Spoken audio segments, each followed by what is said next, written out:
సభ్యులు మల్లారెడ్డి గారు. గంగులో నా జర్రసేపే అందరికీ అధ్యక్ష నమస్కారం. అధ్యక్ష, మీరు నాకు అవకాశం ఇచ్చినందుకు చాలా చాలా ధన్యవాదాలు అధ్యక్ష. నాకు ఏం చేయాలనో ఎట్లా చెప్పాలనో ఏం చేయాలనో అర్థమైంది లేదు అధ్యక్ష. నేను పాలు అమ్మిన అధ్యక్ష, పువ్వులు అమ్మిన అధ్యక్ష, పెద్ద పెద్ద విద్యా సంస్థలు తెరిచిన అధ్యక్ష. ప్రపంచంలోనే భారతదేశంలోనే పెద్ద విద్యా సంస్థలు తెలంగాణ ఎవరికైనా ఉన్నాయంటే అవి మల్లారెడ్డికి ఉన్నాయి అధ్యక్ష. కానీ ఇప్పుడు అంతా అయోమయం ఆగం ఉంది అధ్యక్ష. ఎట్లా అంటే నా మేడ్చల్ నియోజకవర్గం అధ్యక్ష, భారతదేశంలోనే ఏకైక నియోజకవర్గం మేడ్చల్. నేను జిల్లా చెప్తలేను అధ్యక్ష, నియోజకవర్గం నాది పెద్దది అధ్యక్ష. 7 మున్సిపాలిటీలు, 3 కార్పొరేషన్లు, 61 గ్రామాలున్న ఏకైక మేడ్చల్ నియోజకవర్గం మల్లారెడ్డి అధ్యక్ష. మల్లారెడ్డి దాన్ని అతులం కుతులం చేస్తున్నారు అధ్యక్ష. దాన్ని జిహెచ్ఎంసీ అని ఇప్పుడు నా తన 7 మున్సిపాలిటీలు ఉన్నాయి, 3 కార్పొరేషన్లు ఉన్నాయి, 61 గ్రామాలు ఉన్నాయి. అందులో 28 గ్రామాలు తీసి మున్సిపాలిటీలలో కలిపేసారు పక్కకునే గ్రామం. ఆ మున్సిపాలిటీలన్నీ ఇప్పుడు వాళ్ళ పీరియడ్ అయిపోగానే జనవరి 27కు అవి జిహెచ్ఎంసీలో చేస్తారట. నా టైంలో ఒక్కటే పీరియడ్ అయింది వాళ్ళు గెలిచి. నా దగ్గర ఒక్క మేడ్చల్ నియోజకవర్గంలోనే కార్పొరేటర్లు, కౌన్సిలర్లు, మేయర్లు, జిల్లా పరిషత్ చైర్మన్లు, సర్పంచ్లు, ఎంపీటీసీలు, వార్డు మెంబర్లు వీళ్ళందరూ కలిసి ఒక్క మేడ్చల్ల 444 మంది నా తన లీడర్లు ఎదిగిరు అధ్యక్ష. ఇవాళ వాళ్ళంతా మడ్డాష్ అయిపోయారు. మొత్తం సగం మంది కాంగ్రెస్లకే వచ్చారు, అయోమయంలో పడిపోయారు వాళ్ళు మొత్తం కాంగ్రెస్లో. ఎందుకంటే మళ్ళీ ఎలక్షన్స్ వస్తాయి, మళ్ళీ మున్సిపల్ ఎలక్షన్స్ వస్తాయి, మళ్ళీ సర్పంచ్ ఎలక్షన్ వస్తాయి అంటే ఏ మున్సిపల్ లేదు, కౌన్సిలర్ లేరు, అన్ని జీవోలు కూడా వచ్చేసినాయి అధ్యక్ష. ఆల్రెడీ మున్సిపాల్లో గ్రామాలు కలిసిపోయినట్టు, మళ్ళా గ్రామాలని మున్సిపాల్ కూడా అన్ని జిహెచ్ఎంసీలో కలిసినట్టు. ఒకటి అధ్యక్ష, కలుపుని తప్పు లేదు.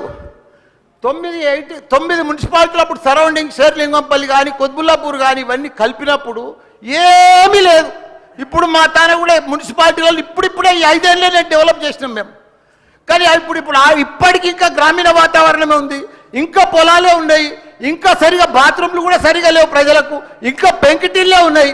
అవన్నీ కూడా జిహెచ్ఎంసీలో కలిపితే పరిస్థితి ఇప్పుడు బంజారాల్లో జూబ్లీహిల్స్లో అదే ట్యాక్స్ ఉంటుంది, మా గ్రామాలలో అదే ట్యాక్స్ ఉంటుంది అధ్యక్ష.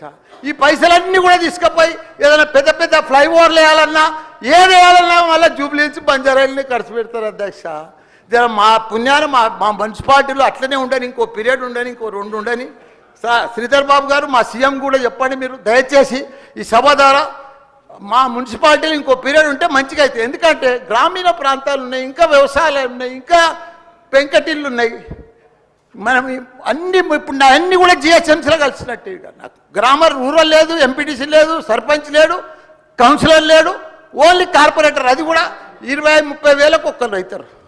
444 మంది పోయి 40 మంది కూడా గారు 8-10 మంది అవుతారు నా నియోజకవర్గం. 6,48,000 ఓట్లు ఉన్నాయి అధ్యక్ష.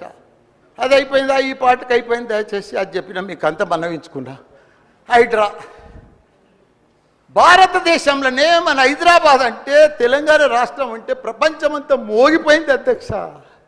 ఐటీ రంగంలో కానీ ప్రతి ఒక్క డెవలప్మెంట్లో కానీ ప్రతి దాంట్లో కూడా హైడ్రా వచ్చినాక ఒక్కసారి హైడ్రా ఏం పెద్ద తప్పు పని చేయలే, కానీ హైడ్రా వచ్చినాక ఒక భయాందోళనతో మొత్తం కుప్పగొలిపోయింది అధ్యక్ష. హైదరాబాద్ సిటీ దిష్టి తగిలిపోయింది అధ్యక్ష.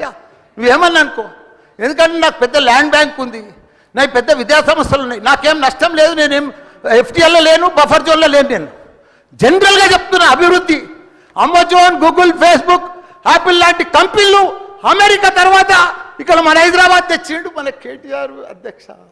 హెడ్ క్వార్టర్స్ ఈయనే ఉండే అధ్యక్ష. ఐటీలా మనం కర్ణాటక బెంగళూరు మించినాం అధ్యక్ష. ఇక్కడ 9 లక్షల మంది ఉద్యోగాలు చేస్తున్నారు, ఐటీ ఉద్యోగాలు. పెద్ద పెద్ద ప్రపంచం అంతా కూడా హైడ్రా తీసుకొచ్చి పెద్ద పెద్ద వాళ్ళకు బుగులు పట్టిపోయింది అధ్యక్ష. గరీబ్ వాళ్ళు అయితే గుండెలు వలిగిపోయినాయి అధ్యక్ష. మరి అది ఎందుకు తెచ్చిర్రో ఏమో మళ్ళీ నాకు అర్థం కాదు. ఇప్పుడు ఒకటి అధ్యక్ష, ఇప్పుడు నాయే కొన్ని ఎఫ్టీఎల్ ఉన్నాయనుకో, ఎగ్జాంపుల్ చెప్తా శ్రీధర్ బాబానా, మన ఇంట్లో మన సెల్ ఫోన్లో చూస్తే మన భూమి వన్ జర్సెప్టీ ద ఫ్లో అయిపోతుంది అన్న, మీకు దండం పెడతా, మీరంతా చాలా మేధావులు. మన ఇంట్లో కూర్చొని కూడా మన పొలం హైడ్రాల్ ఉందా, చెరువు ఎఫ్టీఎల్ ఉందా, బఫర్ జోన్లు ఉందా చూసుకోవచ్చు. అంత టెక్నాలజీ వచ్చింది. గూగుల్లోకి పోతే చూసుకోవచ్చు. చూసి ఎవరెవరికి ఉందో ముందే నోటీసులు ఇచ్చి ఓపికతో అర్జెంట్ ఏముంది, తెల్లారి శుక్రవారం పొద్దుగల్లే పోయి శనివారం పొద్దుగల్లే పోయి కూలగొట్టాలని ఏముంది అధ్యక్ష. నిదానంగా వాళ్ళు కూడా మన తెలంగాణ ప్రజలే, వాళ్ళంతా కూడా మీరు ఓటేస్తేనే మనం మంత్రిలో కూర్చున్నాం. మనం అంత ఆదల బాధ ఆధార్ చేసేది, టెన్షన్ చేసేది ఏం అవసరం.